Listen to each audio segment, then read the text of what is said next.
Hello guys, this is your friend Shinobi Addict 2.0 and we are back with a new fanfic. Which is what if Tsunade adopted Naruto and he trained with medic nins, Jiraiya and Kurama. Part 1. And if you enjoy this fanfic then please press the like button and subscribe to my channel for more fanfic like this. And now let's start the fanfic. I'll tell you a story. The story of one Ho-Oh Naruto. For this story, you must take your mind back to a time of disaster unimaginable. A time when Kyuubi no Kitsune himself arose for unknown reasons and made as if to wipe Konoha off the face of the world as if it were a task no greater than wiping a stain from the kitchen window. However, Kyuubi was both overconfident and presumptuous.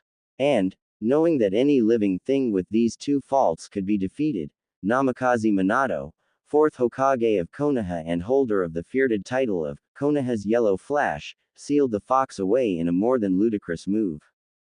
Jiraiya, one of the great Sanins, looked upon his only student, a man whom he could almost proudly call a son. Minato, you've done it? The old hermit asked, dreading either a positive or negative response for separate reasons. Yes, Ero-sensei, the mighty Hokage couldn't help but grin, referring to his teacher by his favorite nickname one last time. It's done. Jiraiya's eyes pooled with sadness as he caught a glimpse of the shadowy figure hovering patiently behind his pupil, its wretched face drawn back into an inhuman grin. For Namikaze Minato's shadow was the shadow of death. The Shinigami. The god of death. Minato, Jiraiya started. There was so much to say, but the words froze in his throat. His pupil had made him proud beyond words every day. Did the cruelty of fate truly know no bounds? Minato reached for the bundle of cloth cradled in Jiraiya's arms. Is that him? My son. Minato addressed the bundled child even as he felt the life draining away from him. How he had dreaded this moment. I never wanted this for you. When you're born an orphan, the last thing you ever want is for your children to live that life. The pain of being alone and watching families, alive and whole, be happy, or angry, or sad together while you must suffer with no one to catch you when you fall. Above all, I never, ever wanted this for you. Please, please, believe me. And, forgive me, my one and only son, I'm so sorry. Let's begin, Jiraiya suggested, eyes closed, for he couldn't bear to see the world right now. He would only see pain in a strong, proud man weeping for a bright future that he had worked all his life for, about to be crushed by his own two hands, the personification of death hovering behind, more substantial than ever. He felt the rain, as if the sky were crying as well on this darkest of dark nights. Minato, the indomitable fourth Hokage who never backed down, gave up, or lost, croaked out a "Hi," as if it had to be forcefully ripped from the depths of his soul. Life above happiness, justice above life, duty above justice. But coming from a cold and empty childhood, when Minato found he would be a father, he had put family above all. But he loved his village like family, the people who had been there to see him grow up. He was a child of Konoha, if not of anyone else that he knew. And it was for their lives, along with the life of son, which would all be forfeit if the demon was not sealed into a proper container, that he was about to seal the worst of the demons inside his not-a-day-old child and condemn him to a future of unknown dangers. Through the painful irony, Namikaze Minato had never felt so ashamed. Konoha General Hospital X. The battle, if it could be called such, with Kyuubi no Kitsune had incurred many losses. An old, weary man pondered this as he walked down the somehow pristine corridors of Konoha's General Hospital. Responding to respectful, if subdued, bows and addresses of Sarutobi-sama, with an empathetic look and kind smile, Sarutobi could not help but feel a deep sorrow. Many losses. And not all of them physical. Spirit was at an all-time low. The crippling terror of the demon fox still lurked in the once bright eyes of men and women alike. Sarutobi sighed, but paused mid-stride as something caught his eye beyond the glass screen on his left. Tsunade. Hello Tsunade, the old man greeted, as he entered the dimly lit, empty room. Tsunade Hoho was seen sitting on a chair, holding a bundle of cloth in her arms. She looked quite comfortable, and Sarutobi could only guess just how long she had been sitting there. Hello, Sarutobi-sensei. You're wearing that ugly hat again. The patron medic Nin observed. Ah yes, well since Minato's passing, it looks like I'll have to be Hokage again, for now. Sarutobi grimaced. He would gladly take up the responsibility for his village, but Minato had been the bright future of the next generation. Once again, he felt a deep sorrow for Konoha. Tsunade only grunted in response, seemingly remembering to be intensely annoyed with something. Something the matter, Tsunade. Damn right something's the matter. The blonde hissed, I found one of your medic nins trying to kill this infant with a scalpel. And, keep your voice down. I've only just gotten him to sleep. Sarutobi didn't miss how Tsunade sounded royally pissed and vaguely disgusted at the first part, and suddenly embarrassed at that last part. But there was an assassination attempt already. By a medic no less. Tsunade opted to carefully move the cloth from the sleeping bundle in her arms and show Sarutobi the damage. 6 black lines stretched across the infant's cheeks in a clear rendition of whiskers. Sarutobi flinched at the sight, but Tsunade pressed on. She used a solution on the scalpel to stop the blood from clotting, and another to stain the skin. Even when I heal it, it looks like a damn whisker tattoo, except I can't remove it like one. I'd be impressed if I weren't so goddamn disgusted. The reinstated Hokage, veteran of 100 gruesome battles, felt suddenly ill. Oh Minato. Sarutobi darkly lamented under his breath, perhaps you are better off dead. It would have only killed you 1,000 times to see your village act like this. To do this to a child, such a perversion of medical knowledge is disgusting. Tsunade looked at Sarutobi pointedly. Dully noting the dangerous look from his former pupil, Sarutobi reached into his bag of tricks and pulled out a technique he'd learned from an old friend of his who had become a successful lawyer. That is to say, he figuratively covered his with both hands and bent the truth until it looked like a pretzel. Of course I'll investigate into it right away, Tsunade. I'm sure it's just an isolated incident. I can't imagine a citizen of Konoha doing such a spiteful thing. Though, Sarutobi became gravely serious for a moment, of course the culprit will be harshly dealt with. There were no good excuses for attempting to assassinate one of Konoha's own children in Sarutobi's books. That seemed to appease Tsunade, well enough. She returned to staring intently at the sleeping babe. He involved in some sort of family feud. Sarutobi sighed. Truthfully, he didn't really know if this would just be an isolated incident at all. But he could hope. No, he's an orphan, I'm afraid. An orphan? Tsunade seemed to hold the child closer while trying to look like she wasn't doing anything of the sort. A fact that wasn't lost on Sarutobi. Tsunade, are you? What's his name? Tsunade interrupted. Not missing a beat, Sarutobi replied. Ah, there's a problem with his last name, but the first name is confirmed, Naruto. Naruto, Tsunade mused, testing the name on her tongue, the ramen topping. Sarutobi's sweat dropped. More like maelstrom than the ramen topping. Ho-oh Naruto, I like it. She rocked the child slightly. Do you like it, Naru-chan? In response, the infant yawned, which, let's face it, was the closest Tsunade was going to get to any kind of confirmation. Ho-oh Naruto it is, then. I'll send Shizune to deal with the papers later. Mother and child. Seeing his former pupil smiling brightly down at her just-adopted son, Sarutobi was suddenly overcome with an overwhelming sense of hope for the future. It was odd how, even in the aftermath of the bleakest days, he had found such a glowing sight. He didn't know what strange twist of fate had led these two to each other, but he was grateful. No, Sarutobi shook his head, that's not necessary. I'll handle it all. He's not just a normal child after all. I'll have to deal with the council, the old man sighed. You see, he's the container. The container, Tsunade echoed. Then as realization struck, she pulled the cloth around Naruto's stomach away, revealing Minato's seal. Tsunade frowned softly at it and did something a little unexpected. She didn't care at all. My poor Naru-chan, she caressed his hair consolingly. Not even in Konoha for a day and you're already in danger. I'm getting you out of here. She'd lost her husband and brother in Konoha. She'd be damned if she'd lose her newly adopted son here to some vengeful villager with a sharp object. Sarutobi flinched, acutely aware of Tsunade's current views on Konoha in respect to her loved ones.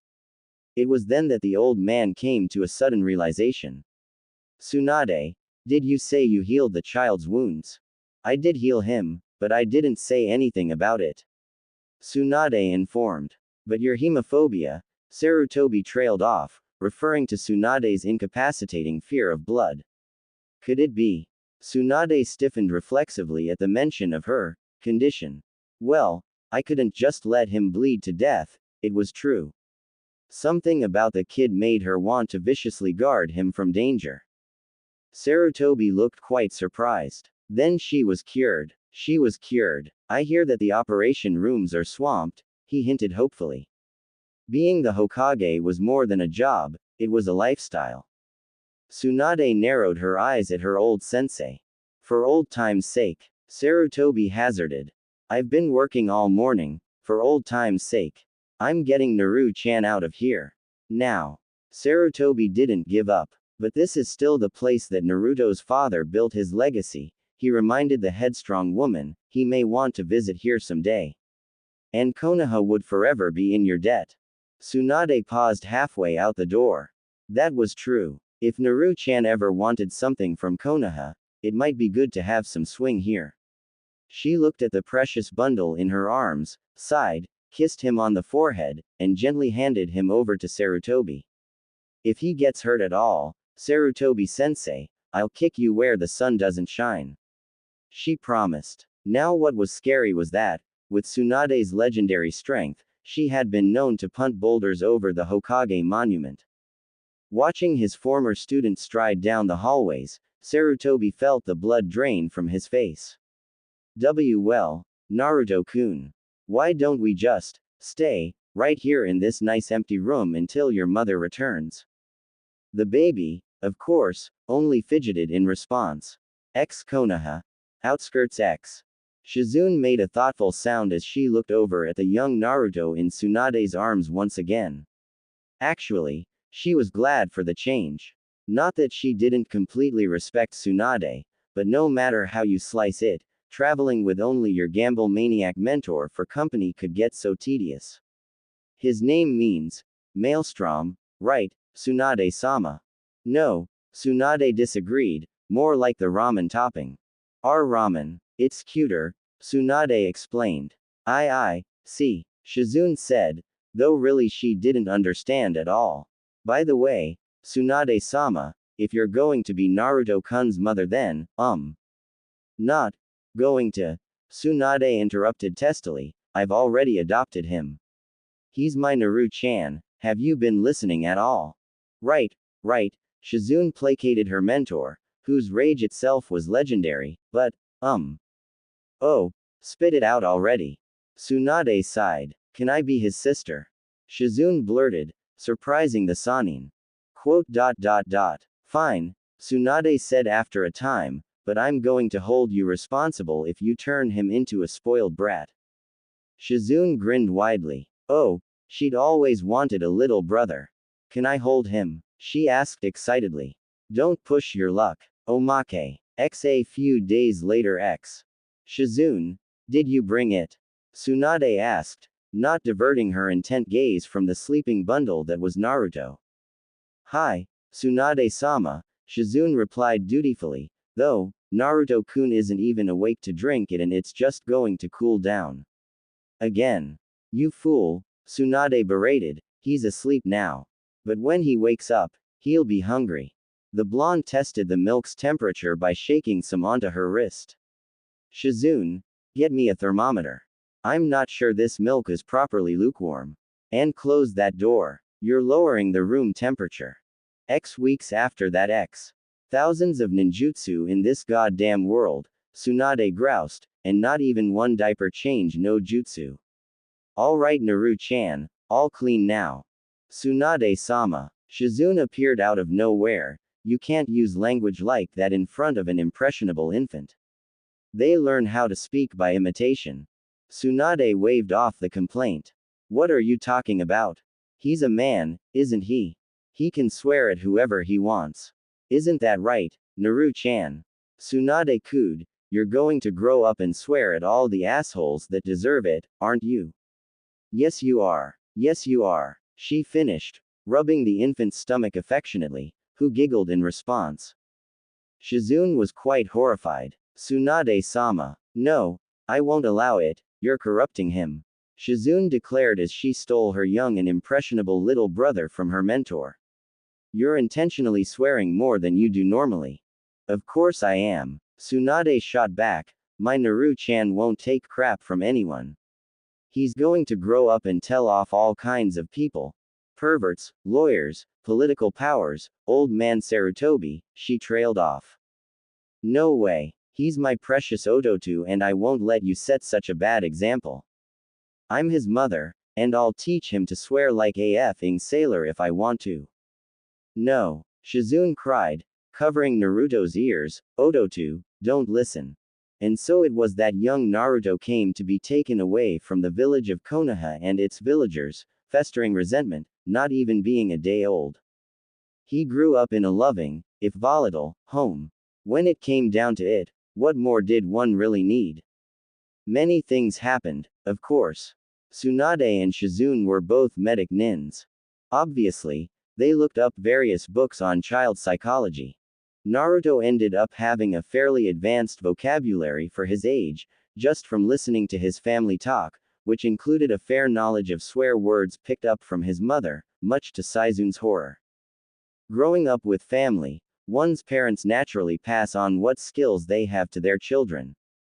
A father will gladly teach his children how to throw a ball or play a sport. A mother will teach her children, whether they like it or not, social etiquette and how to deal with people, and so on. Now when you're growing up with a mother and sister that have constructed more than half modern medic nin theory, well, you pick up some things, like how to take a noogie from your freakishly strong mother. Of course it wasn't until shortly after little Naruto's second birthday that he actually learned what a medic nin was and consequentially started to actively follow in his mother's footsteps. What's that? Asked a confused Ho-Oh Naruto, now 2 years old and still struggling with newer bigger words, can I eat it? No, Tsunade explained sweetly, you can't eat it, Naru-chan. It's like a job, no. She suddenly exclaimed dramatically, it's much more important, you save people, and they all look up to you. You mean, like a superhero? Naruto asked in awe. Yes, exactly. Tsunade cheered, like a superhero. Superheroes are cool, right? Tsunade-sama. Came Shizune's voice as she barreled into the room, years saving her Ototo from corruption having practically giving her a sixth sense. Stop trying to manipulate Naruto-kun like that. You're talking nonsense, Shizune. Why don't you take the day off? You can have paid leave, Tsunade offered. You don't even pay me, I volunteered to be your assistant. Shizune protested hotly, and you can't bribe me, I'm not going to let you manipulate my Ototo. Grr. While Shizu was her assistant and differed to Tsunade on pretty much anything, when it came to her Ototo, she could be so. It's not manipulation, it's a sales pitch. It's clearly manipulation. And of course, his first memorable meeting with Katsuya later that year. Ka-chan, what's the surprise already? Can I eat it? Naruto inquired. For the last time, brat, Tsunade dragged out, no, you can't eat it. You glutton, stop caring about food so much. Fine. After you stop drinking sake so much. Naruto shot back. Of course, taking lip from her adopted son was pissing Tsunade off, but she only grinned. Why? Hee hee. Okay. Naru-chan, I'll show you the surprise now. Ready? Tsunade asked. Yeah. Tsunade flipped though the hand seals quickly. Boar, dog, bird, monkey, sheep, bite the thumb, a bit of blood on the palm, slam it into the ground, and Kuchio's no jutsu. Tsunade was treated to the sight of Naruto screaming like a little girl before hiding behind her legs and pointing fearfully. It's a giant slug. It's going to eat us.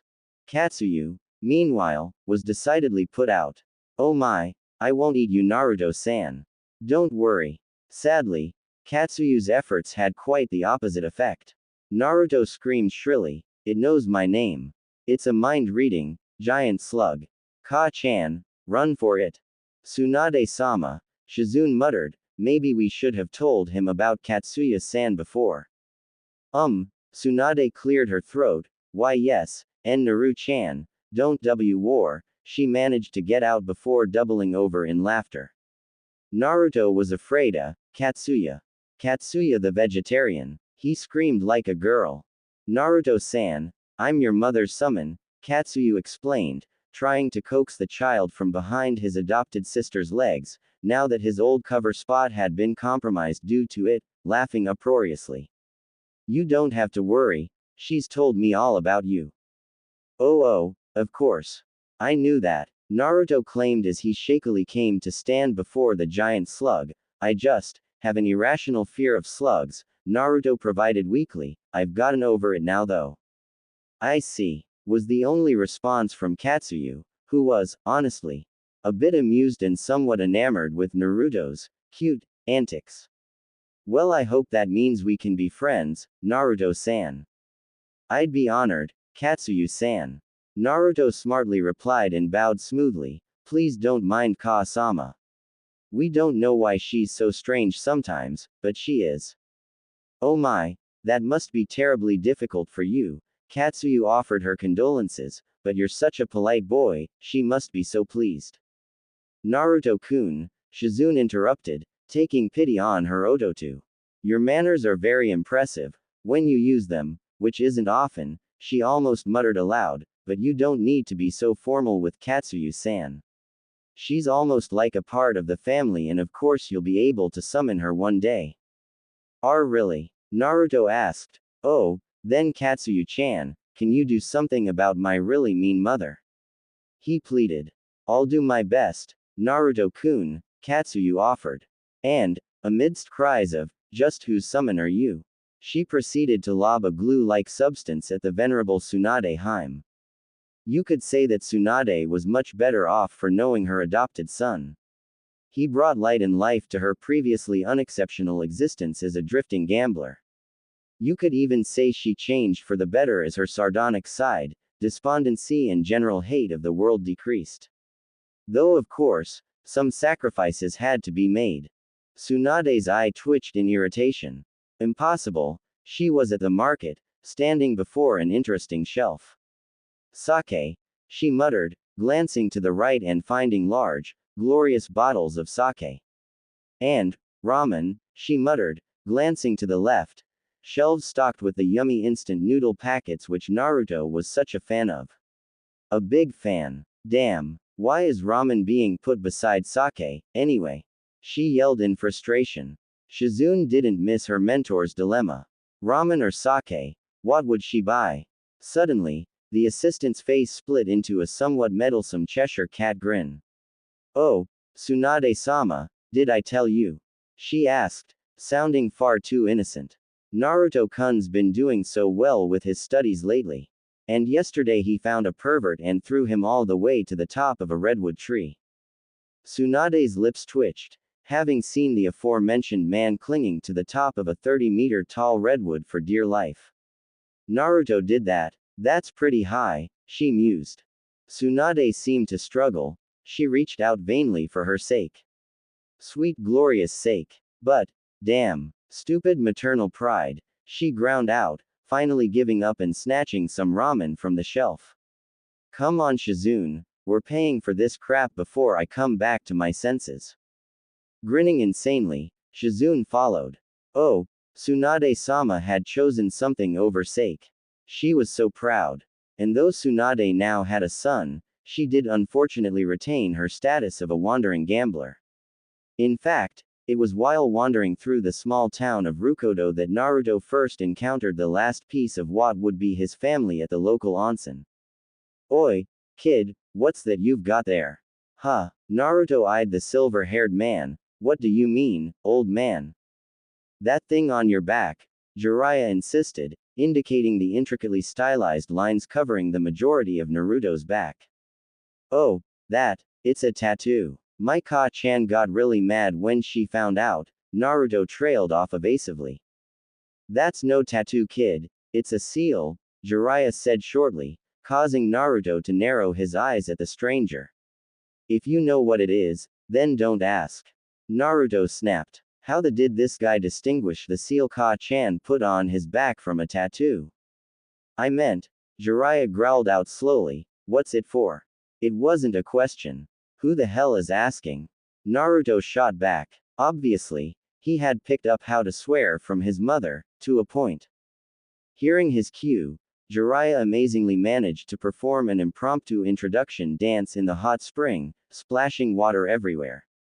For emphasis, he held open a copy of Ika Ika Paradise in one hand at the end for Naruto to see. Though why he would take that book into a hot spring is anyone's guess. Naruto eyed the inside of the cover. The world's greatest novelist and ninja, he read flatly, the wonderful Jiraiya-sama. Naruto sighed at the evidence. Tacky silver hair. Check, he muttered aloud, lame introduction dance, check.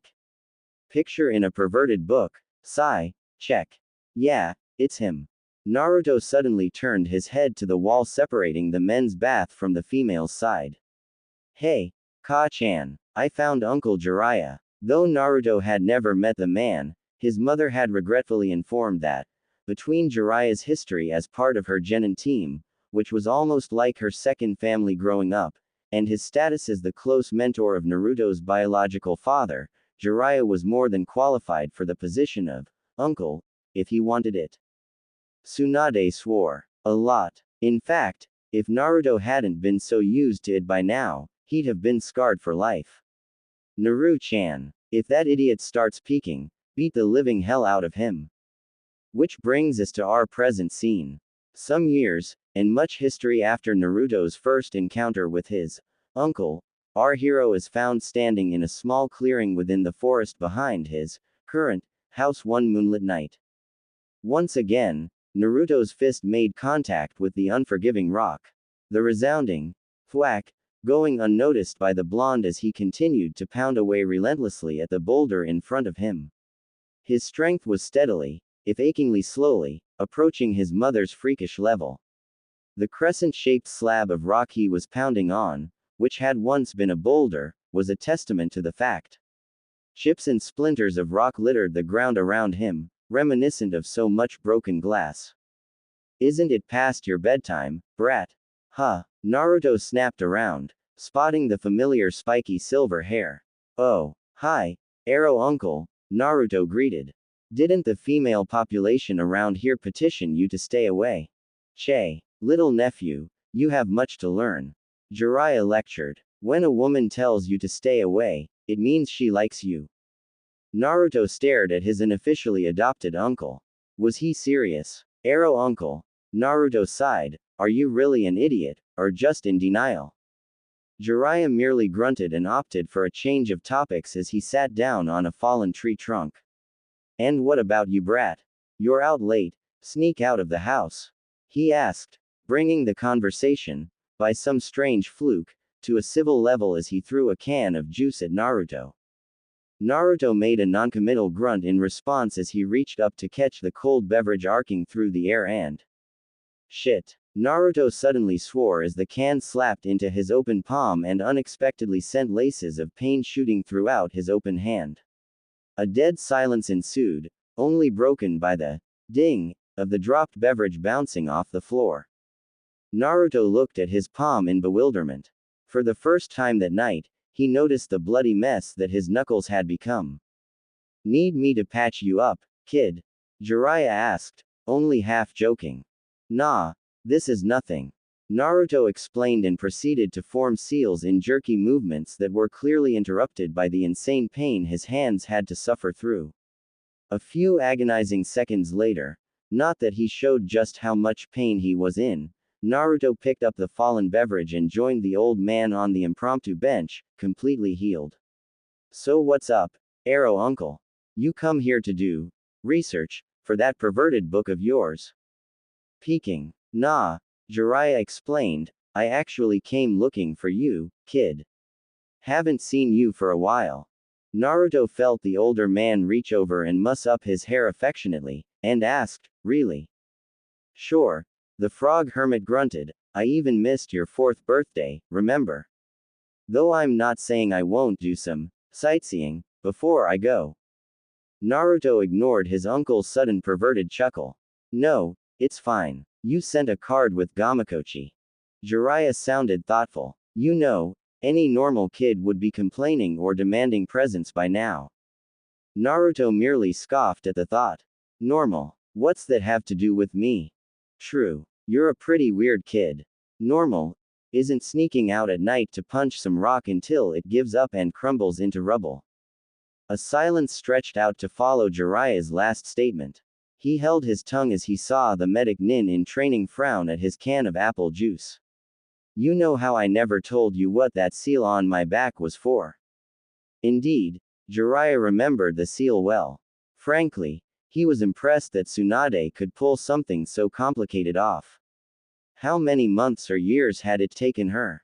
Well, Naruto continued, it's not really for sealing anything. It just alters this one, he mumbled, lifting up his shirt and exposing nothing. You can't see it, but it's there. The Kyuubi's seal, Naruto muttered. You know, when seals are put on people they only show up when you mold some chakra through them, Naruto informed. Jiraiya's brow furrowed, that was true. Very true. Kid, I've never seen the one on your back disappear. He informed gravely.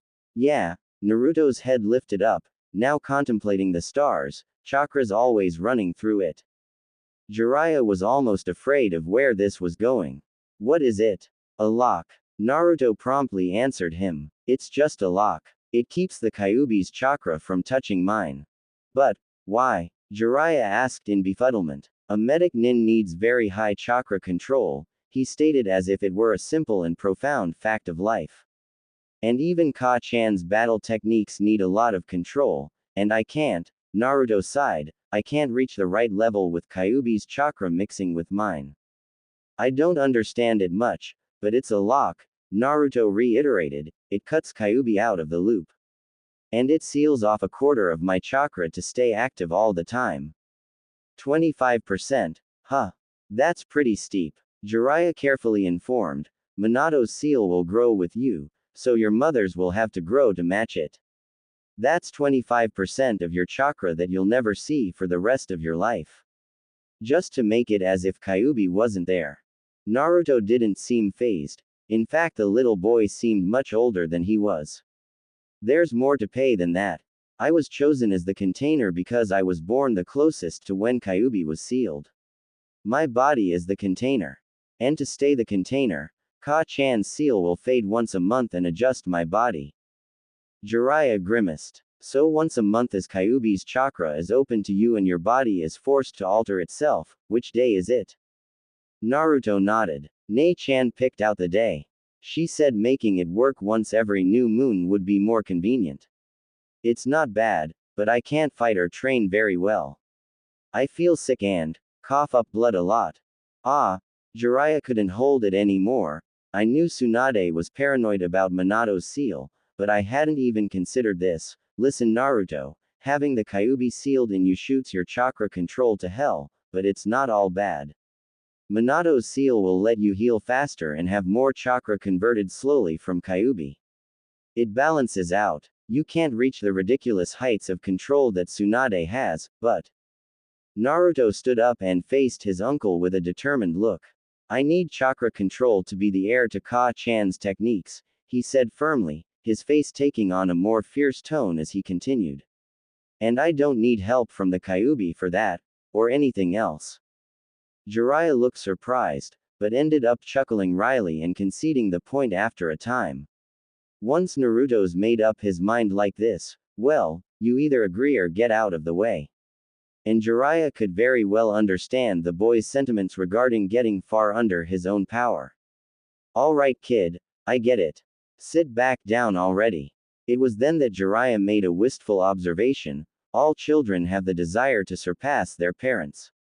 Such a sweet little kid, aren't you, Naru-chan?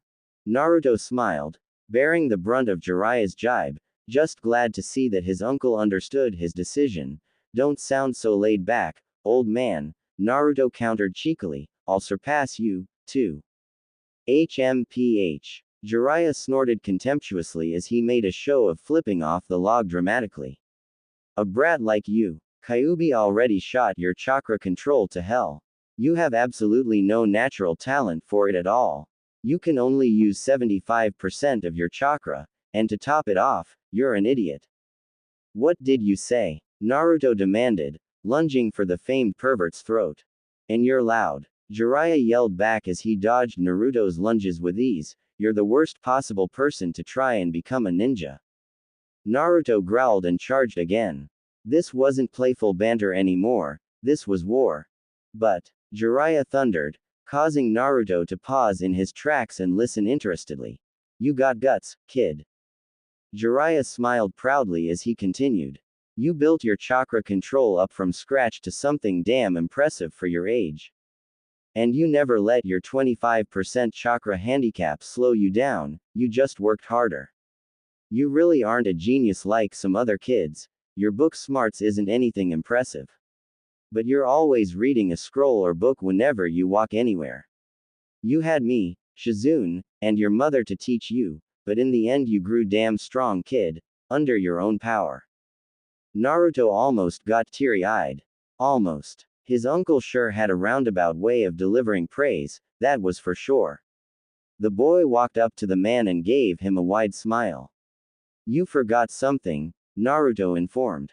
Yeah, Jiraiya asked, amused. Yeah, I'm loud but, Naruto cocked his fist back, I can trick idiots like you any day. Wham! Ugh! Jiraiya groaned as he peeled himself off of the tree Naruto's punch had sent him sailing into. Damn brat, I take back everything I said. You're useless. K. Naruto snorted, you think you can insult me and then get away with it by saying some other stuff. You're the only idiot here. Ungrateful brat. Arrow baka. Arrow baka. Naruto taunted, pointing an accusing finger at his uncle. When they see him, all the women run away.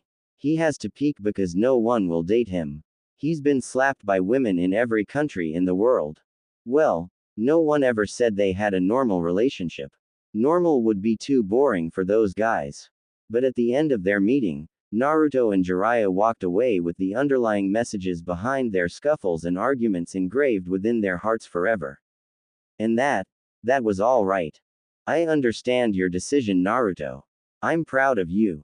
Thanks for understanding, uncle.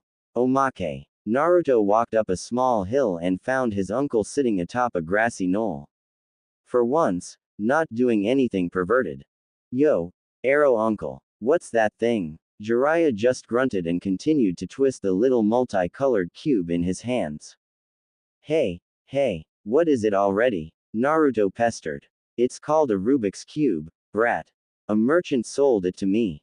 It's a puzzle. See, you have to get each side to have only one color on it. Jiraiya explained, giving it a decisive twist. Ah, I see. X 30 minuets later X. Gah, piece of junk. Jiraiya yelled before suddenly throwing the cube away. Only to have Naruto catch it in one hand. Geez, it's just a cube. What kind of Sanin are you, anyways? Let's see you try it. Jiraiya demanded. Fine, I'll solve this thing easily. Just watch carefully. Arrow baka, Naruto instructed. X another 30 minuets later X. Naruto sat, fuming at the little cube before him, taunting him mercilessly. Damn it. It's a stupid thing, anyways. Naruto pouted. Of course, Jiraiya agreed factually. In fact, I have much more important things to do. Me too, Naruto quickly agreed. I can't believe I've wasted this much time already. I mean, it's probably impossible to do it. Do what? Jiraiya asked. I don't know what you're talking about. And I definitely don't know anything about useless cubes that are beneath my notice. Oh hey, a Rubik's Cube. The uncle-nephew pair turned in tandem to see the origination of the voice. A spectacled kid suddenly bent down and picked up the aforementioned cube. Wow, I haven't had the pleasure of idly indulging my crazily cranial-cracking intellect on three-dimensional cubic entertainment of this magnitude since I was 3. The child, no older than 4, observed. 30 seconds later Ah, the nameless boy exclaimed, as extraneously easy as I recalled. Naruto and Jiraiya's eyes twitched in irritation. Naruto didn't even know what every other word out of this guy's mouth meant, but a stranger had just shown him up. Badly. Without even knowing. Well, good day, gentle sir. I'll just return this delightful mind teaser to you, my good peer, and be on my way. How good of you to leave it so unimaginably far from solved for me. I bid you adieu. And with that, the little spectacled boy went on his way. Naruto had to physically restrain himself from hurling the Rubik's Cube at the gifted child's retreating form with a vengeance. However, Jiraiya took the cube and threw it at the smarmy brat, himself. This never happened. Jiraiya insisted. Naruto could only nod fiercely in agreement. Next week Yo, Tsunade, Jiraiya greeted as he entered his old teammate's current abode. Jiraiya, Tsunade drawled from the kitchen. How coincidental. You managed to somehow drop by just as dinner was prepared. Again. And I'm sure that you must be very hungry after traveling so far. Again. And I'm sure you won't leave me alone until I let your freeloading eat for free. Again. Wow, Tsunade. You really are a remarkably astute woman. Twack. Jiraiya was hit in the head by a flying projectile of the egg timer nature. But hey, it was worth it. Free food. It didn't matter that he actually had loads of cash. Freeness was bliss, plain and simple. Jiraiya sounded intrigued as he spotted an innocent-looking cube perched on the counter. Tsunade, what's that? The slug Sanin followed his gaze. Oh that, Naru-chan kept bugging me to buy him this thing a while ago. Kid kept carrying it with him and fiddling with it when he wasn't training. I swear he wouldn't put the damn thing down, even though it pissed the hell out of him. And then, she shook her head wonderingly, when he finished it, he just put it on the windowsill and left it. Tsunade shot her old teammate a look. What do you know about it? Jiraiya grinned madly. So, the brat didn't give up after all. He kept going for a week even after all that happened. For what? To gloat? For praise? No. To accomplish what he couldn't before. To not back down. Kids got guts, he informed, feeling somehow insurmountably impressed. Tsunade's eyebrow delicately rose in that way that made people feel like they were idiots. What, are you just finding this out now?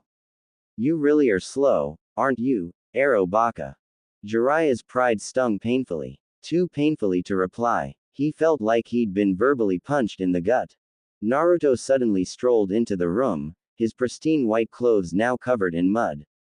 He looked over and noticed the shocked and insulted look his uncle was sporting. Ah, Arrow Baka is here again. I should call you Arrow Freeloader, but it's too long, he informed pointedly. I'm going to take a shower, Ka-chan. Naruto yelled over his shoulder as walked past the stunned form of his uncle. Make sure Arrow Freeloader doesn't eat all the food before I'm done. Tsunade smiled proudly. That's her Naru-chan, putting idiots in their place and throwing insults at perverts with pinpoint accuracy. Ah, she was so proud. For the Huas, days passed by in more of the same fashion. Neither the Huas nor Jiraiya were known for staying in one place for very long. The Huas wandered Fire Country, occasionally stopping for months at a time in any one village, renting apartments or houses. Jiraiya spent most of his time around Fire Country as well, though he wandered the world. It was never a great surprise to see him making short visits to wherever his nephew happened to be, staying just a bit longer than he normally did in a particular city. It was even less of a surprise for him to sit in for some free food with the barest of excuses, and absolutely no invitation. Naruto continued to make steady progress with his studies. Despite Shizun's always ready praise, he could not help but feel inadequate. He hadn't his mother's nor his sister's natural affinity for manipulating chakra, still being leagues behind the ability they had displayed during their first years of General Academy training.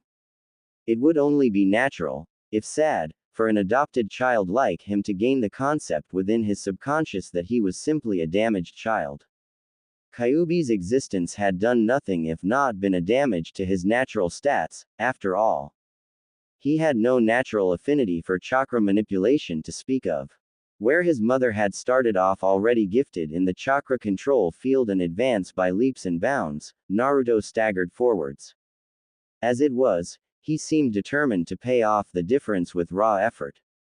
If Naruto was seen building sandcastles or catching bugs, it was because he was out of chakra. If he was seen lying on the ground, it was because he was out of physical energy as well. One would think that the issues of Naruto's apparent inability compared to his mother, though he was supposedly her heir, might have caused a rift or awkwardness. And perhaps it might have, if only Naruto and Tsunade hadn't known such things from day one. And all parties concerned weren't dealing with the reality of his situation with only minimal concern or effort. As it was, the issue just never came up. They were just those kinds of people. You could say that when Tsunade adopted him, Naruto became her child for life. Shizune was of a similar disposition, as evident by her fierce guarding of her precious Ototo from her mentor's attempts at corruption and general manipulation, though he seemed more independent by now. Perhaps it was due to these strong family bonds of love that drove Naruto to join his sister in the ongoing war to get his mother to diminish her much-cherished sake and gambling habits. Then again, perhaps Naruto was just a brash kid that had absolutely no problems with letting someone know when they were being stupid. Either way is plausible. However, the immediately relevant point is simply that during the year several subjects were touched upon. And in fact, it was halfway through the year that the subject of Jiraiya's ability as a teacher came into question. On this particular day, a now 5-year-old Naruto was found squatting down on the ground, hunched over some object of interest. He seemed to be absorbed in whatever it was that he was doing, and so Jiraiya had no problem sneaking up to him. Jiraiya had just made it into town. It had been a month since he'd last seen his adopted nephew, and he was wondering how the brat was doing. So here he was. "Oi, Naruto," he prompted, startling the boy out of his reverie. "Huh, oh, it's just Arrow uncle," Naruto observed, standing up and dusting off his pants with one hand. "We already ate lunch, so you can't invite yourself to eat all our food today." He held up the other hand to the sky. In it was a small blue bird, wing finally healed and once again ready to soar into the sky. It did so with great joy and thanks. "Really? Damn," Jiraiya muttered. Shizune was one hell of a cook. I mean, he coughed into his fist. "Do you really think so little of me, Naruto?" "It's not just me," Naruto pointed out factually. "Everyone thinks about you like that." Needless to say, that elicited a response. "Ungrateful brat," Jiraiya shouted. It was one of his favorite phrases of all time. "What are you talking about? I have nothing to be grateful for." Naruto shouted back. "You're only good for practicing how to heal slap marks." Well, that wasn't completely true. He also made a good test subject for weak poisons and subsequent antidotes whenever he was in particular need of divine retribution for something which usually involved him using Naruto as a scapegoat. Sure, the old man might summon some frogs to help his nephew train before running off to be perverted, but the way Naruto saw it, that was mostly the frogs being useful. "Fine. Jiraiya. Humph, Ed. I was going to teach you a super cool jutsu, but I guess I'll just go research instead," Jiraiya recited. It was another of his favorite phrases. "Old man," Naruto growled, "the day you actually teach me a super cool jutsu is the day I read that perverted book of yours." Naruto argued, pointing his finger accusingly at his uncle. Jiraiya's eyes widened and suddenly filled with a terrible gleam. "Deal," he shouted, grabbing Naruto's outstretched hand and giving it a vigorous handshake. "Wait, what?" Naruto said dumbly. "No way, I take it back. I don't want to read your stupid perverted book." "Too late," Brat, I may be old, but I can still trick idiots like you any day. He gleefully proclaimed, reversing a line Naruto had used on him before. Wah, bah, Naruto mumbled incoherently. The old man had tricked him. Naruto. He'd just been roped into reading a perverted book. He was in shock. Later. Naruto sighed. He couldn't believe this was happening. If his mother ever found out, he was dead. He sat cross-legged on the ground, watching his teacher take up a lecturing pose. Okay, kid, Jiraiya began, looking like he was actually going to take this seriously. You know how you're always doing chakra control exercises. Yeah, yet, despite your constant efforts, Jiraiya continued, you're still a complete failure compared to your mother and sister. Shut up, Naruto snapped. Jiraiya internally admitted that perhaps he hadn't made the fairest comparison. Tsunade and Shizune were like gods when it came to chakra control, and the brat had actually gotten pretty damn good. Of course, Jiraiya wasn't going to be the one to tell him that more than once or twice a year. Anyway, the point is that you're always burning out your chakra, Jiraiya concluded. It's unexpected, but because of that, you have some massive reserves for a kid your age, even with your Kyuubi suppression thing taking 25%. You could say chakra is like a muscle. The more you use it, the greater it becomes. Yeah, well, I guess so, Naruto mused. So you see, your useless attempts at getting better are good for something after all. Enough already, Naruto shouted, shaking his fist angrily. And it's not useless, I am getting better. You said so, too. He defended. Just teach me, you idiot. Ah, sweet revenge. Jiraiya was basking in the fact that he was getting back at his nephew for all of the brat's disrespect. Which mostly centered around Jiraiya's perverted work, which was very important to the frog hermit. But back to work. Did you know that in Konoha, the Uchiha clan used to teach its kids the C-rank technique Kaden, Gokyaku no Jutsu? It was some sort of rite of passage. Naruto blinked. Gokaku no Jutsu. Great fireball technique. I'm going to learn to shoot a fireball. He asked, excitedly. Oh, the first thing he'd do was toast that arrow baka. No, Jiraiya said pointedly. You already have the chakra for it, so we're just going to skip Hausenka, Gokaku, and all that low-rank, kiddie stuff. Wait, skip? Naruto asked skeptically. He was getting a bad feeling about this. The useful B-rank jutsu. Kaden, Karyu Enden. Here, stand like this, he said, spreading his feet apart. Naruto followed suit. The seals are rat, horse, tiger, dog, ox, dragon, horse, hare, and tiger. Mold the chakra so that it ends up flowing into your lungs and then blow it out. Think of a fire dragon when you do. Naruto eventually managed to remember all the instructions.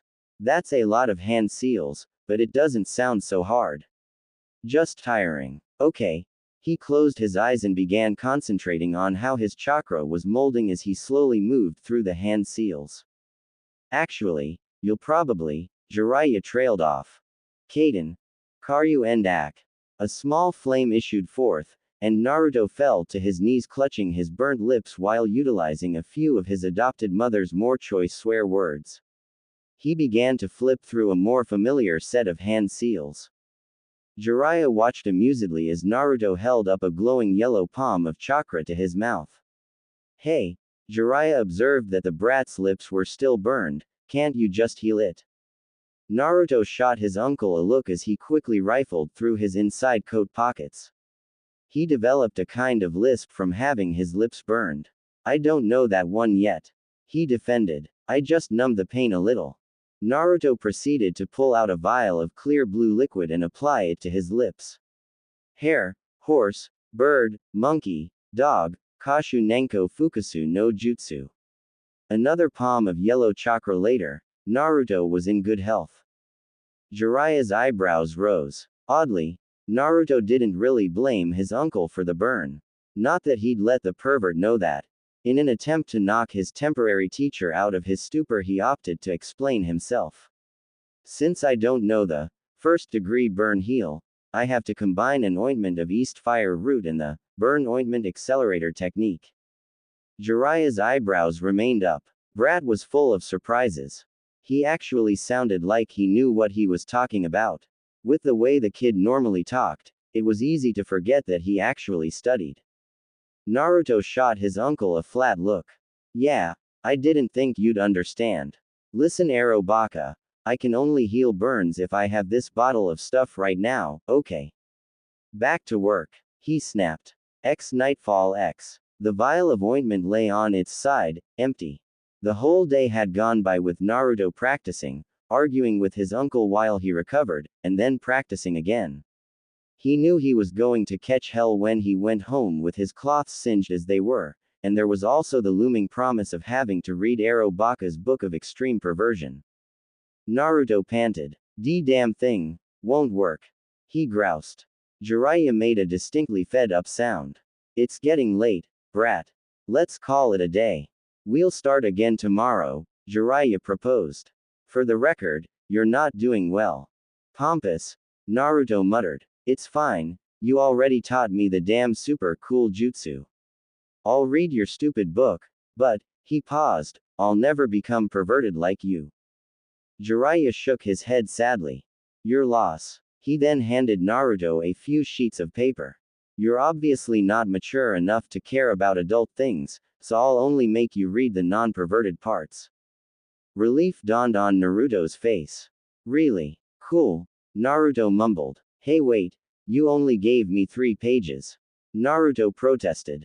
So, there was utter silence for a time. Even the local animals of nature fell into silence, perhaps in shock.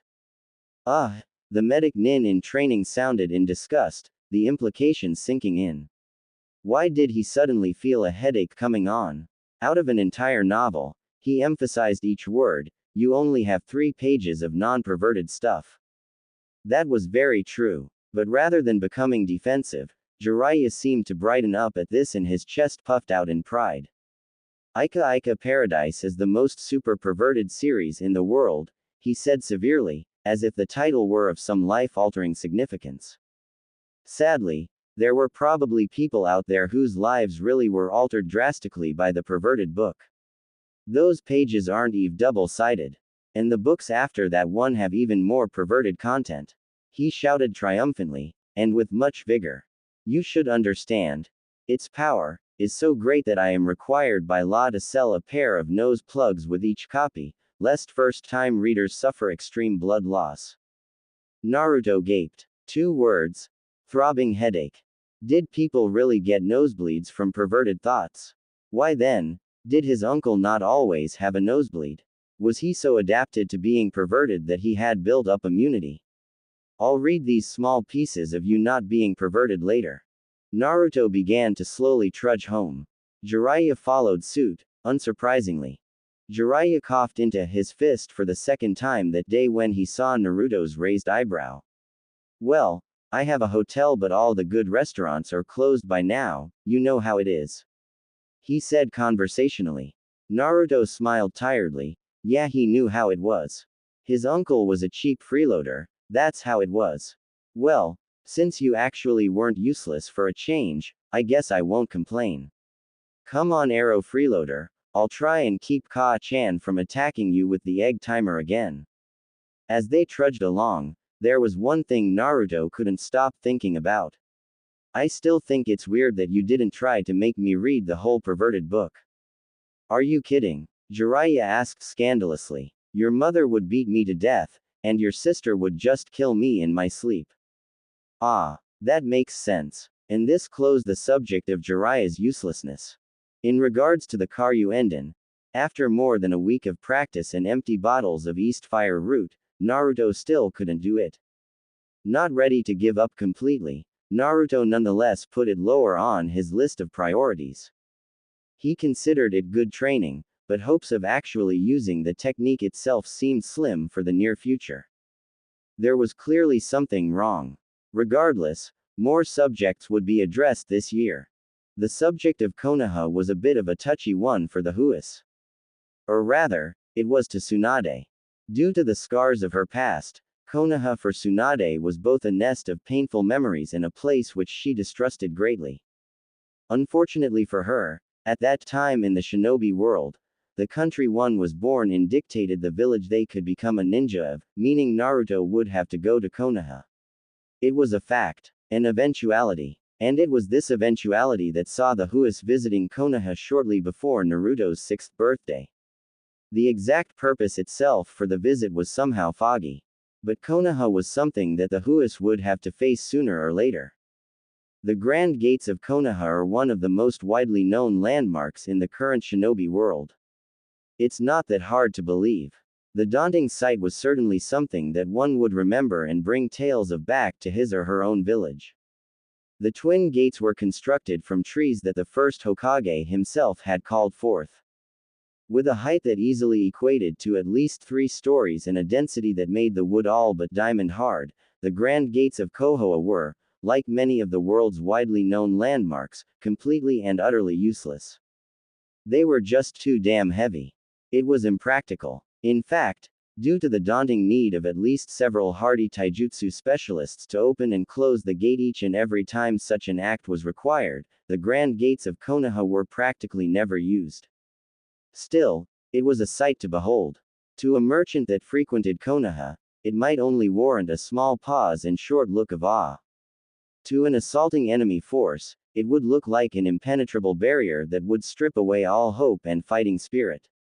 To Shizune, it looked like something mildly interesting that she was considering sounding very excited about, for her Otutu's benefit. The fact was, Katsuyu was bigger. To Tsunade, it just looked like a big door. This most likely stemmed from the fact that she could open and close it regularly without a team of taijutsu specialists breaking into dry heaves, as if it really were nothing more than a large door. No, it was what lay beyond that door which intimidated her. For beyond that door was fear, uncertainty, danger. Not for her, of course. No, damnable Konoha wouldn't take her. It struck at who she loved most in the whole world. The dearest lights of her life had been swallowed up and taken away. Because death was a release and life without your light was a living hell. Dying heroically or whatever, dead was dead. And Nawaki and Dan didn't deserve to die, not like that. And now, Tsunade took a deep breath. She was about to walk the third and dearest light of her life straight into the village that had claimed the other 2. The Sannin growled. She didn't like this. She definitely didn't like this. She was a gambler. Hell, the kanji on her coat meant, gamble. But she didn't gamble with her child's life. Not ever. This was just so wrong. She wasn't an idiot. She knew that her views of Konoha were skewed at best. But when your little brother dies on a supposedly safe and simple mission, and your significant other dies bleeding to death in your arms before you can even have your honeymoon, just as you're starting to regain hope in life not being a twisted tunnel of emotional pain and hell, well, you start to see a trend. And it's not a good trend. This was just so wrong. Little Naruto looked up at the mega-sized gates before him. Of course, his head had to be craned back like crazy so that he could actually see the size of it rather than just a solid expanse of wood. As an aspiring medic nin, he was aware that craning your neck back this much and this long was actually pretty bad for you, but wow. Those were some big doors. And on the other side of them, home.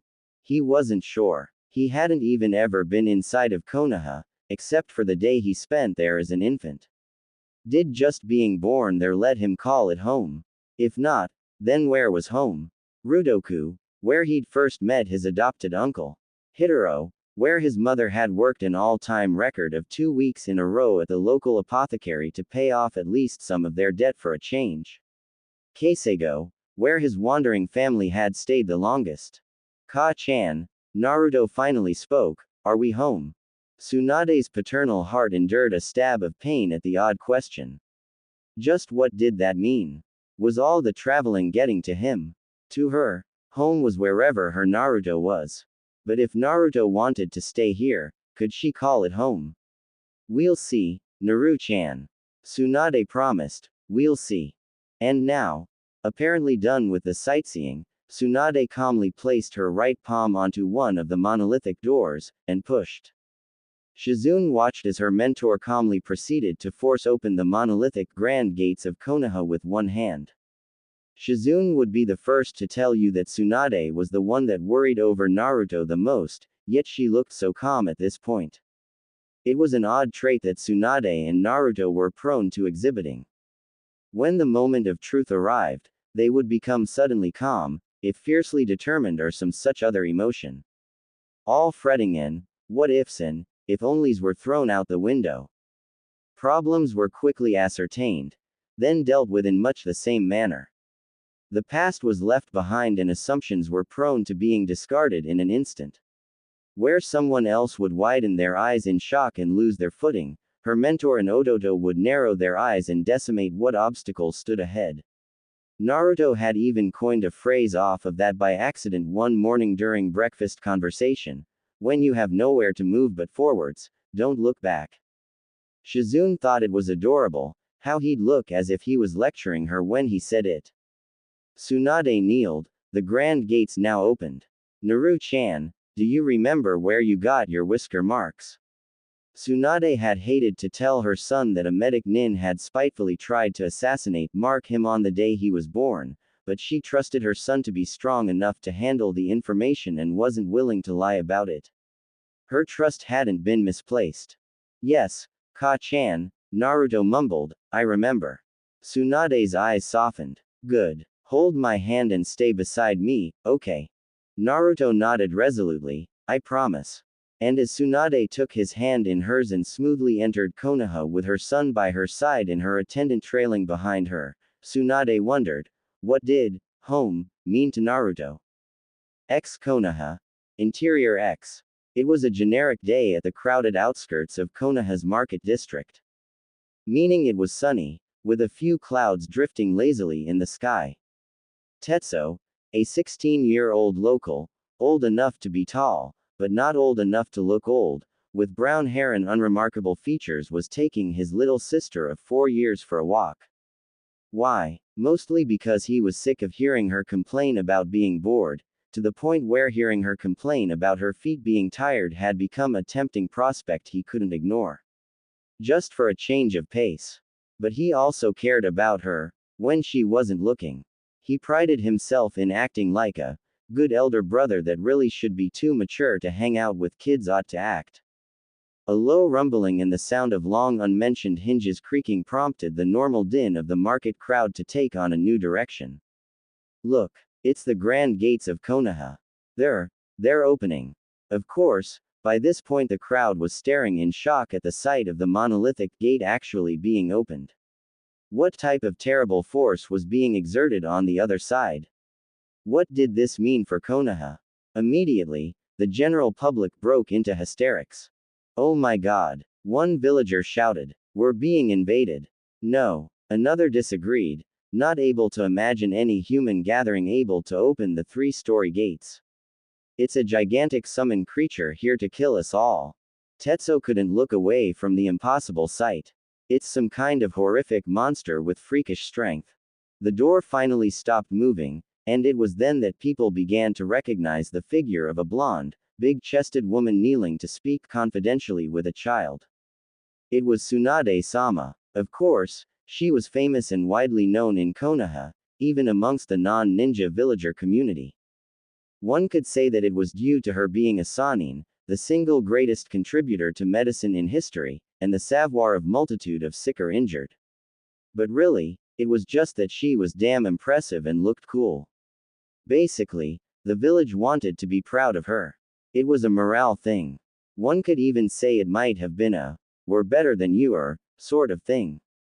Whispers of Tsunade's name and general murmuring were heard as the newly arrived group smoothly strode up to the busy streets of Konoha. Tsunade didn't walk as if she were hurried, but she seemed to be mildly annoyed with something. So, the Sanin stopped uncomfortably close to Tetsuo. Now I'm a horrific monster with freakish strength, huh? She asked, eyebrow faintly twitching. Tetsuo gulped in fear. Another reason for people's knowledge of Tsunade's name may have something to do with her legendary temper, which was known to cow the Hokage on occasion. Her willingness to extract said temper in impressive displays of otherworldly strength may have had something to do with it as well. Regardless, Tetsuo knew he and his sister W are toast. A moto, he shouted as he spread his arms wide in the classic, human shield, pose. Run away and don't look back. He screamed, I'll distract her. Tsunade's left eyebrow developed a sporadic twitch.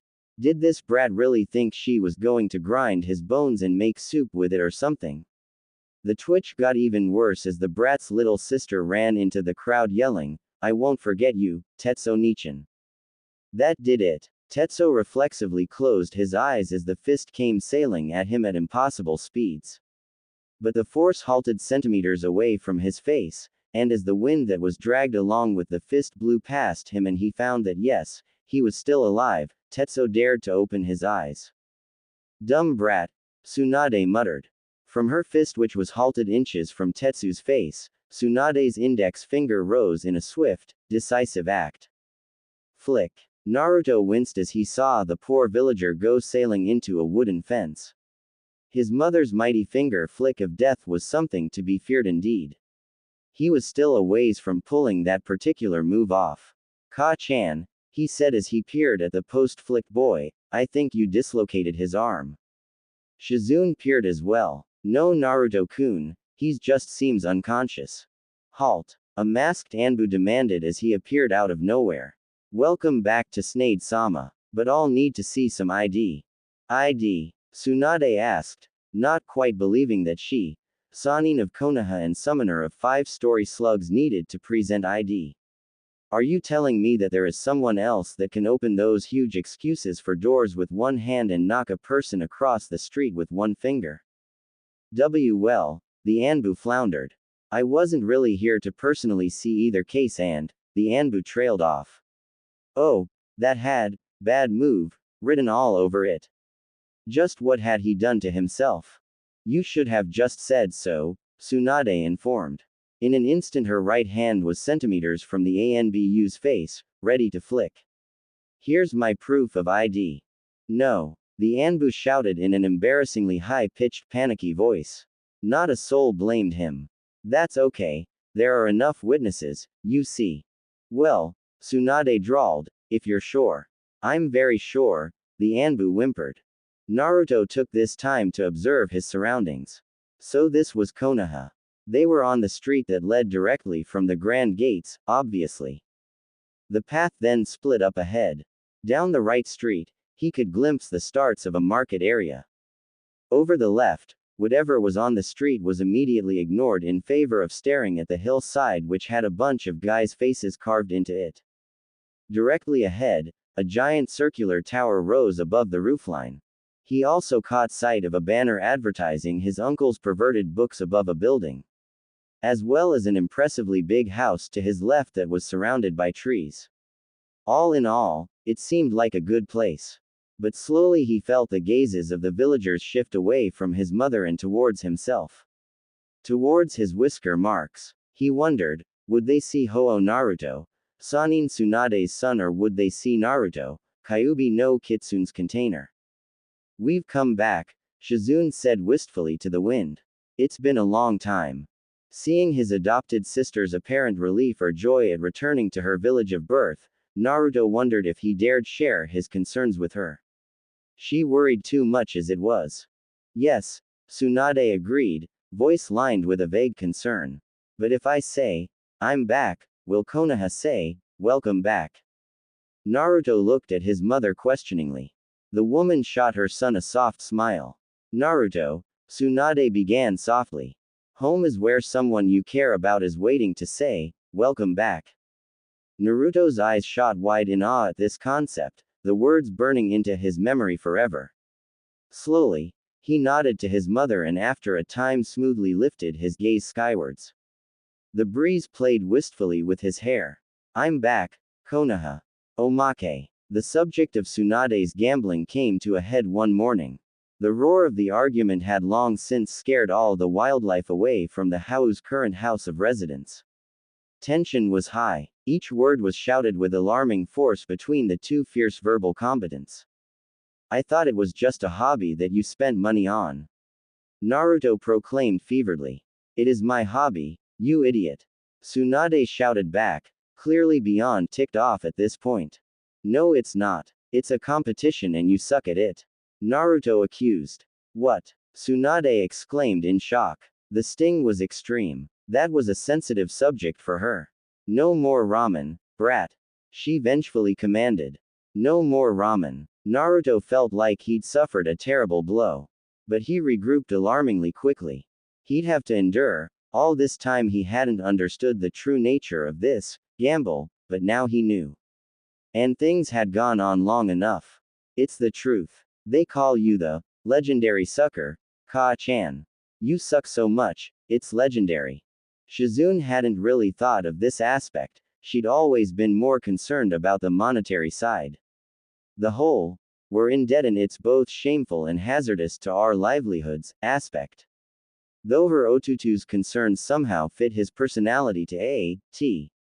And of course, she was glad that Naruto was finally taking a position against her mentor's gambling.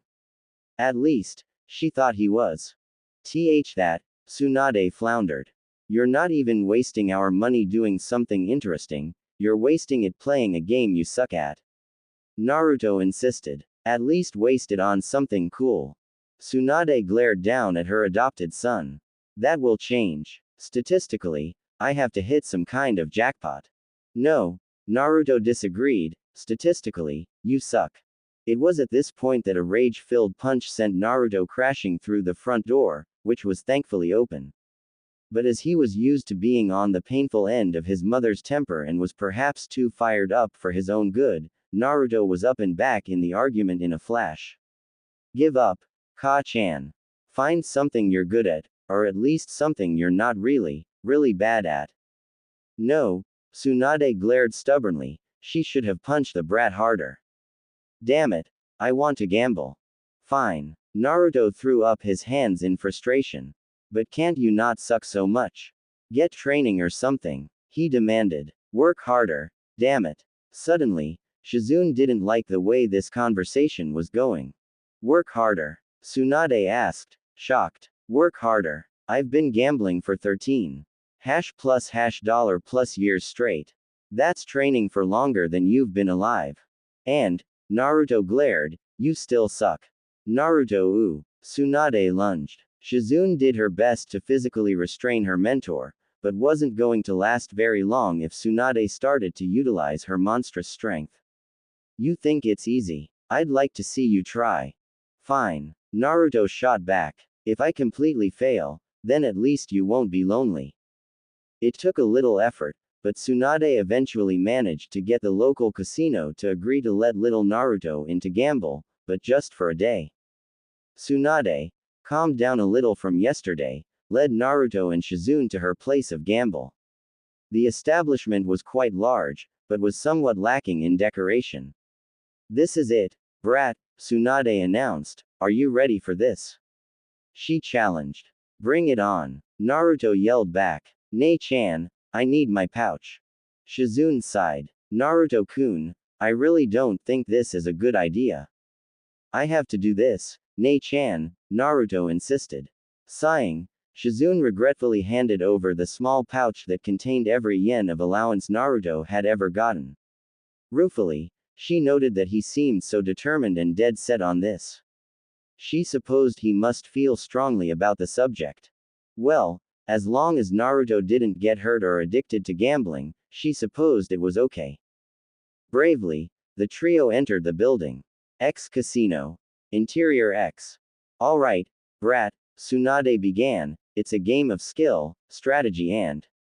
Yeah, let's start. Naruto shouted bravely. What? Tsunade shouted in disbelief. So I get 5 cards, Naruto observed. And they have stuff on them. Do I win? Tsunade peered at her son's hand. 4 of a kind. Keep those cards and get rid of that king. She whispered loudly. Of course, the dealer heard her. Okay, Naruto said as he proceeded to throw away 3 cards. What are you doing? Tsunade demanded. Well, Naruto reasoned, I figured that since you suck so much, everything you say must be really bad. So I got rid of some other stuff. You, Tsunade mumbled, not able to express her rage. The dealer laughed, partially because the kid had guts. Partially because this win would be so painfully easy. He gave Naruto 3 cards to replace the ones he'd lost. Now I have a bunch of funny stuff. I think this is good. Naruto deduced. You idiot. Tsunade shouted from her spot at the side of the table. Don't bet anything. I'm going to bet all this stuff. Naruto proclaimed, indicating his betting chips, going for broke with his theory. Tsunade ground her teeth. For the first time in her life, she seriously considered slamming her head on a table in frustration. The dealer grinned widely. I'll match you, he informed. Full house, kid, he smugly explained, putting down his cards. Naruto made a sound and proceeded to look at his cards at great length, shuffling them around. Well, the impatient dealer finally said, what do you have? How should I know? Naruto snapped, I'm just a kid. I don't play poker. I have a bunch of red guys, a 10, and an A, he said, putting down his cards. That's good, right? Tsunade stared at the royal flush of hearts. The fact that she hadn't gotten one of those in 13 years of gambling was not lost on her as she proceeded to gape openly. Shizune watched, torn between being upset that her Ototo was gambling, and being pleased that he was so good at it. How are you doing that? Tsunade demanded. How should I know? Naruto protested. I'm just a kid. I don't know what I'm doing. I just pull the handle. Try pushing those buttons. I think they're good. Immediately, Tsunade as well as every person in the casino that had been sitting at a slot machine and listening in on Naruto's conversation for some kind of miracle tip began to push random red buttons with gutso. It was the end of the day, and the Huas were sadly forced to leave the casino. Tsunade exited the main doors first, looking generally dazed and disorientated, walking mechanically and wondering just what the hell had happened. Naruto slowly followed after her, dragging a criminally large green bag of cash, and Shizune followed after, pushing the other end with her shoulder. This is, Naruto panted, good training. Naruto-kun, Shizune grunted out, under the strain of pushing such a ridiculously sized bag. We can pay off a lot of debts with this. Well, okay Nei-chan. I know you worry about that stuff, Naruto consented amongst strenuous gasps for air. But I want to use most of it for ramen, he insisted. Most of it? Yeah, Naruto grunted, let's go to the store first. Then it won't weigh much the rest of the way, right? Ototo, Shizune mumbled tough, her breath was short from exertion, I don't think you could spend much of this to buy the whole shelf of ramen. Really? Naruto asked. You might get it lighter if you buy the whole store. Oh, Naruto said. He would be more excited, but he'd had a very strenuous day of shocking people by consistently winning money at impossible odds that left them so stunned, they'd been effectively robbed blind before they knew what was going on. Well, Ka-chan, I was right. I didn't even know what I was doing, and I still won all this stuff. Naruto lectured. So you must really suck at gambling. Yeah, Tsunade mumbled, still looking around in a general daze, having just seen several general rules of probability decimated by her own son. You're probably right, Naru-chan. I think I'll just gamble for fun from now on. Well, Naruto muttered, still straining with the bag he was pulling. I'm still confused about how it works. It's not really a good game, he observed. I don't think training helps, so it's not really your fault. That was a surprise. You think so, Naru-chan? She asked. That may have been one of the nicest things she'd ever heard about her gambling addiction and unnatural ability to lose repeatedly. Yeah, hey Ka-chan. Were you serious about that no ramen thing? That, well, not really. Oh, just checking. The hidden village of leaves, Konoha. Its existence was both feared and respected by many throughout the shinobi world. At one point, it was commonly believed that it was the single most powerful hidden village in the world, despite being one of the youngest. This was commonly believed to be largely due to Konoha's startling number of heroes. Ninjas that rose far above the average level and transcended into another league altogether. It began, of course, with the first Hokage. TTHE founder of Konoha himself, Ho-Oh Hananoki, was more commonly just called Shadaime out of respect. He was known for having a unique and interesting talent, the use of Mokuden Jutsu. An entire new branch of techniques that was reserved specifically for the Shadaime. According to legend, he used his gift to construct the basic structure for Konoha in a single day. During warfare, his ability to create ramparts and drastically alter the landscape turned the tides of many battles. Then there was the Shadaime's brother, the Nadaime, Ho-Oh Idamazu, whose raw combat ability struck fear and awe into armies, and whose mastery of Suiden Jutsu was acknowledged even in Mist Country. The Sandaime, Sarutobi Fuyu, was called the Professor. He was known to be fair and diplomatic, but he was equally known for his near-encyclopedic knowledge of jutsu and seemingly endless list of abilities for any given situation. The Yondaime, Namikaze Minato, also called Konoha's Yellow Flash, was a name that was borderline taboo in certain countries. After a time, he was universally deemed to be completely invincible in straight combat.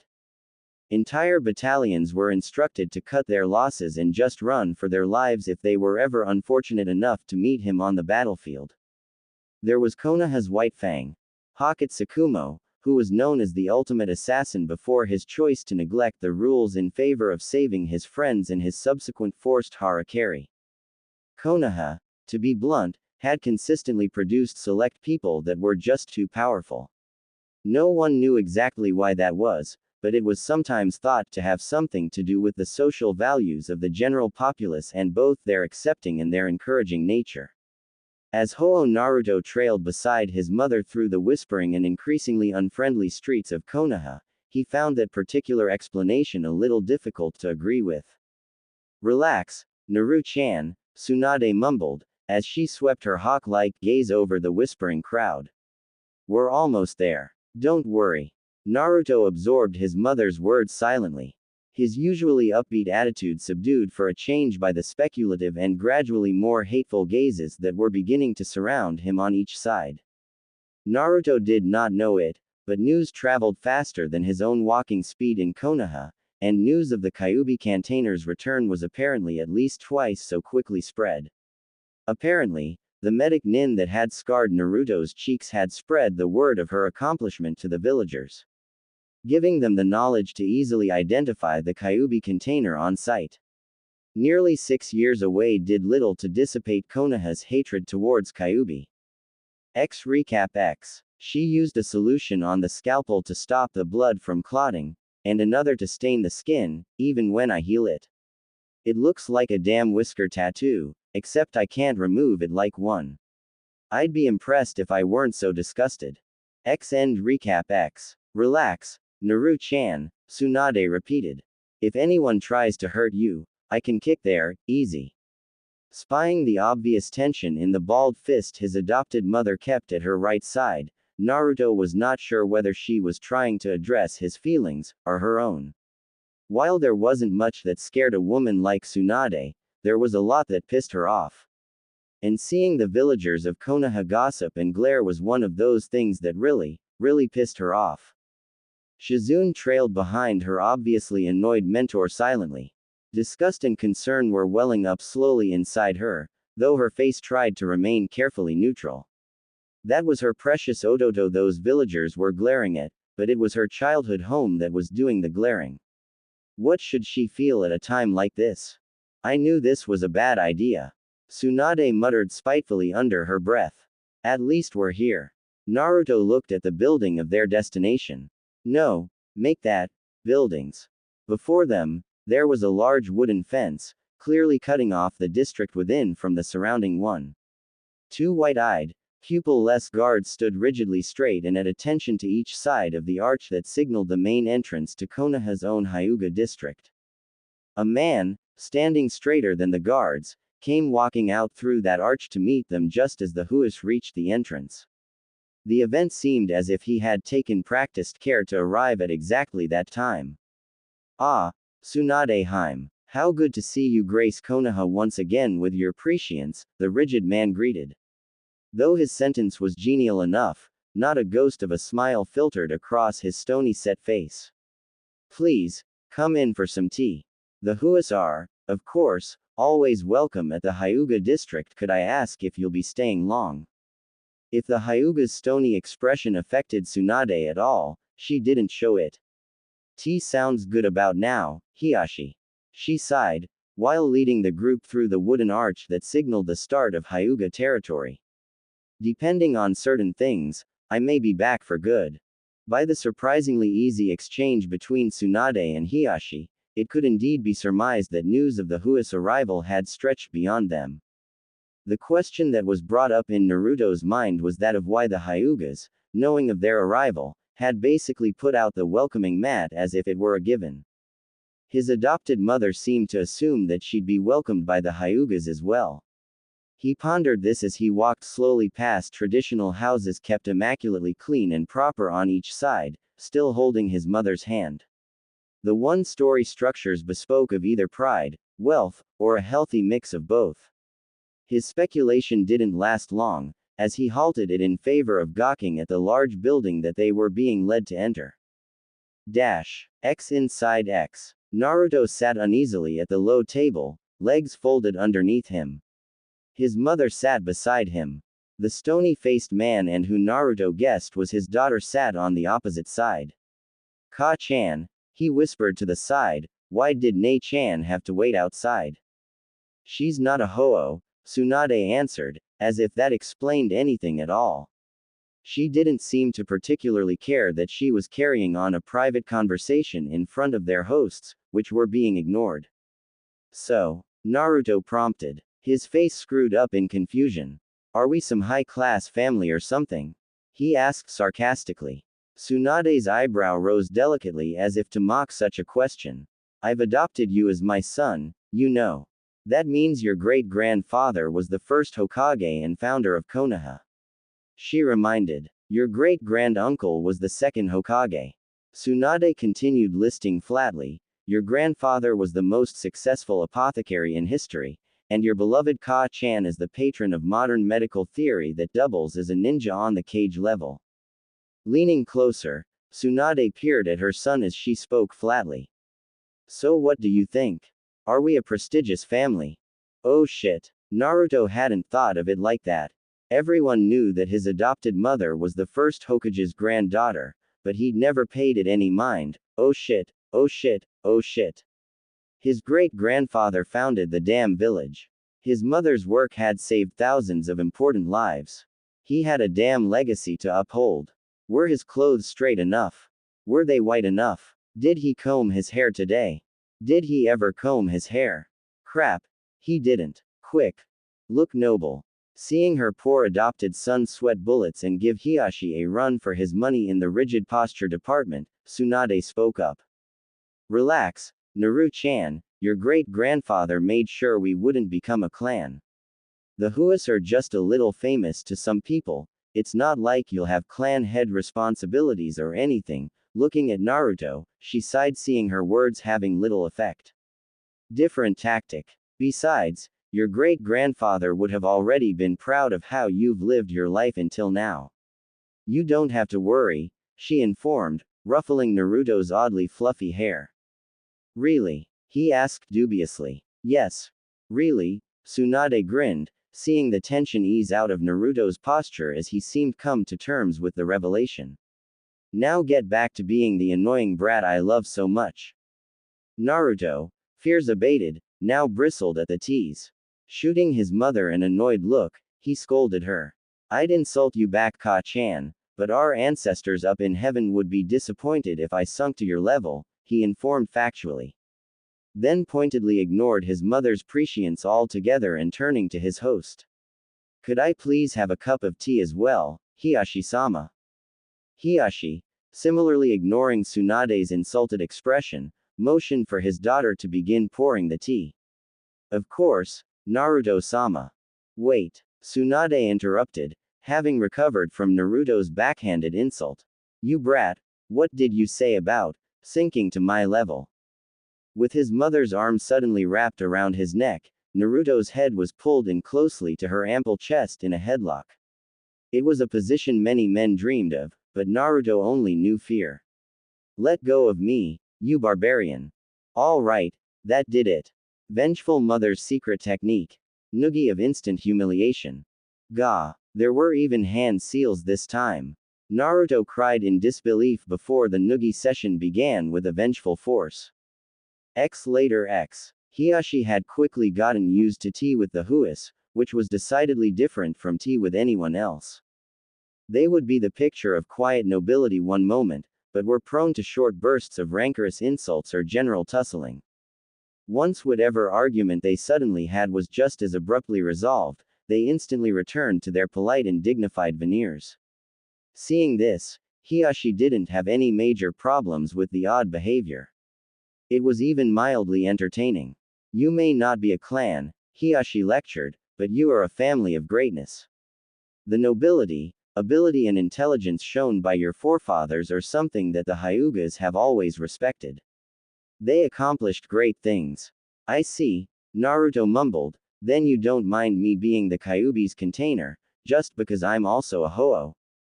Hiashi took a moment to get over his surprise. The boy revealed his secret status as the Kyuubi container quite easily.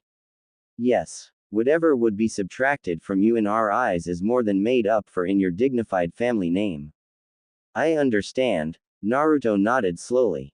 The Hyuga have a long history with the Huas, Hiashi continued. He felt the need to ease the mind of this child, though he knew not why. I'll say it again. The Huas will always be welcome at the Hyuga compound. Though for now at least, you two are the last remaining Huas in this life. Naruto was silent. It was a kind offer. To always be welcomed somewhere. A great promise. But whether the rest of the Hyugas would abide by that promise and if so, to what extent would have to be seen later. Hiashi-sama, Tsunade prompted over her teacup, I'm going to need to talk to Sarutobi-sensei today. Please look after Naruto for me. Of course, Hiashi responded as if it were a given. Though that raises a question. Where are you planning to take up residence, Tsunade-hime? Good question. Her old house would be a wreck from over a century of neglect. For the moment, she'd been planning to stay at a hotel. Because, Hiashi led in, the Huas will always be welcome at the Hyuga complex, he informed once again, with a new undertone this time. Tsunade's eyebrow quirked upwards as if to say, you're serious. Thank you Hiashi-sama. I'll tell Shizune to unpack. An offer without an offer. Nothing new from the Hyugas. She didn't really mind the game of words. The game of putting up fronts to show one's strengths while strategically hiding one's weaknesses. Listening to what is said, and what is not said. Speaking in curves and implications, instead of direct statements, all the while watching your opponent like a hawk. Trying to wheedle inside their brains with a wedge of polite inquiry. It was like riding a bike for her. It was easy to play that game even after all this time. But hell, that didn't mean she wanted to get used to it. Didn't mean she wanted Naruto to get used to it either.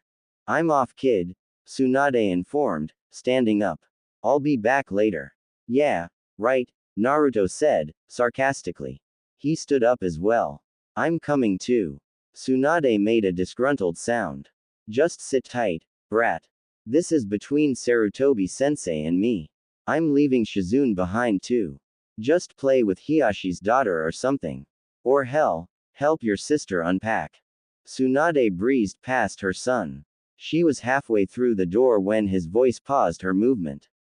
She glanced at him over her shoulder. Naruto's deep cerulean eyes met hers, looking like wells of deep understanding. And why not? He was her precious son, after all. No book-smart genius perhaps, but certainly no one's fool if he could help it. Just tell me the important stuff later, okay? If there's going to be news that concerns me, I want to know about it. Tsunade's eyes flickered to the door and back to her son. Hiashi spied this as a sign of quick consideration and forethought. Tsunade let out a breath. Not quite a sigh. Fine, brat. If you're sure you can stay awake through it all. I'd like to protect you forever, but that's impossible even for me. I still think you're too young to be protecting yourself, even a little. But you're too young for a lot of the things you've done and dealt with so far. You'll manage. I know. But any mother would worry about what that would do to you as a person. Naruto watched Heishi follow through the door after his mother, presumably to show her to the door. He turned to Hiyashi's daughter, who was still kneeling dutifully at the tea table. Hey, he began, but stopped short. Blinking, he realized that throughout one solid hour of polite conversation with side orders of tea and arguments, he hadn't ever gotten her name. He shook the oddity off. Hi, my name's Ho Naruto, he proclaimed. Whatever, he'd just reintroduce himself. The little girl stuttered. She was being put on the spotlight. She was deathly afraid of being the center of attention. She had quickly learned that when she was the center of any attention, she inevitably did something to drive her audience to hidden disgust. Steeling herself, she spoke for one of the few times since Naruto had met her. Hyuga Hinata. Cool, let's go play. Hinata was startled by the sudden outburst. Naruto, in turn, shot her a flat look. What was there to be confused about? Did this girl not know how to play? Looking at her, she was pretty small. And dressed in that kimono, she reminded him of a doll. In fact, could she even run in that kimono? Whatever. He continued to drag the Hyuga heiress into the garden area. Let's play hide and seek. X Hyuga Complex. Central Garden X. Naruto had someone to play with, as well as a place that would let him stay indefinitely in a village that might just end up being his home for a long time. Taking care to keep an eye out for signs of unacceptance from the Hyugas, he found none. Could he really stay here and not be glared at? Very cool. Things were looking up. Okay, I'll be it first. You just go hide and I'll count to 20 over by that big tree, okay? Go. X Hyuga Complex. Interior X. From an overlooking window at her bedside, Hyuga Hiyatari gazed upon her daughter happily. It was both unprecedented that she would have a new friend, and that she would be playing in the main garden with that new friend. Slowly, she felt her heart bubble with a relieved happiness that rose through her chest, and upon reaching her eyes brought tears thereof. She let them fall, and the happiness remained with her, even as the scene gradually disappeared behind a descending curtain of darkness. She would be afraid that the world was fading away from her view so unstoppably, but for now there was a very clear image of her daughter running around for a place to hide, and with that warm thought to cloak her mind with, fear could not touch her, for now. X Hyuga Complex. Central Garden X. Ha! Found you! Naruto declared victoriously. He pointed a finger at the Hyuga heiress and grinned. It's your turn to be it now. He hadn't played this game in a while. It was a good game. Hinata started hesitantly, still crouched behind her bush. Did I fail? What? Naruto blinked. Fail? What are you talking about? He seemed to take a while to seriously muse this over. Is it possible to fail, hide and seek? I don't think so, he mused briefly. No, he concluded. It's not possible to fail, hide and seek. I'm pretty sure it's just a game. I didn't fail, Hinata asked, almost hesitantly. Naruto just shot her a look. Stop asking silly questions, already. You can fail to play well, but you can't fail, hide and seek. You play it for fun. You're having fun, right? After a brief period of consideration, hesitantly, Hinata shook her head. The hell? Naruto exclaimed loudly. You're not having fun? He asked incredulously. The concept itself took a while to sink in. You fail. Completely. Put more effort into it. Hinata. Ed, and scurried over to the tree Naruto had been at earlier. Now count. Naruto demanded, reminiscent of a drill sergeant.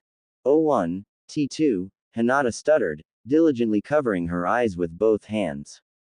No. Naruto ground out. Count like you mean it. 01. Hinata cried. T2. From a carefully unnoticeable location off to the side, Hiyashi watched the exchange with a piqued interest. X16. Counts, later X. 19. 20. Hinata finished. She looked around. It was her turn to find Naruto. Tentatively beginning her search, Hinata sheepishly checked several bushes only to find nothing. But wait. A gleeful snicker alerted her to what was probably Naruto's location. Behind her, Hinata's mouth fell slightly open in a show of surprise. Naruto's eyes were gleaming victoriously as he clung harshly onto the one tiny, lone branch he'd managed to get up to. Odd thing was, the branch was on the big tree that was being used as the counting spot. He'd hid behind the very tree Hinata had started counting at. He'd hid where no sane person would ever expect him to be. He was so clever. Devious, in fact, he could not contain his glee, and cackled out loud.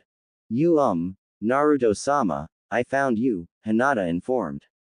What? Naruto paused his cackling. How? He demanded, still hanging from the tree branch with both hands.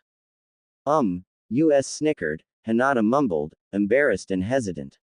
And then you, C cackled evilly. Damn, Naruto swore. It's always the cackle. Crack. Naruto needn't have concerned himself. If his snicker hadn't alerted Hinata to his presence, the much-abused tree branch snapping, which he'd been hanging from for some 5 minuets, would have. Ow. Naruto rubbed his sore posterior. My super sly, devious plan of great sneakiness, ruined. He lamented openly and with great enthusiasm. If only he could walk up the tree with chakra like his adopted mother and sister.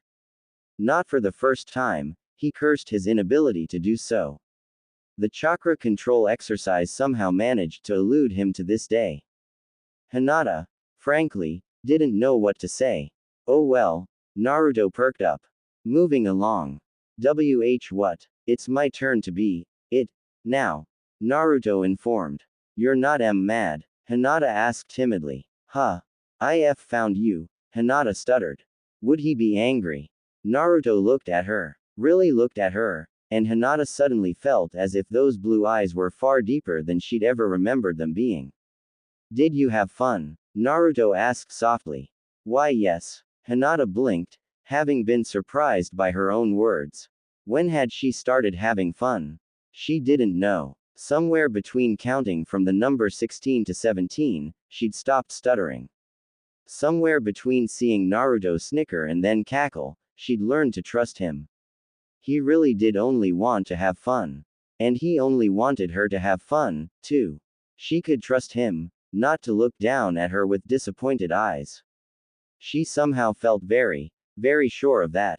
Well, as long as you're having fun, then no, I'm not mad, he grinned, eyes glinting.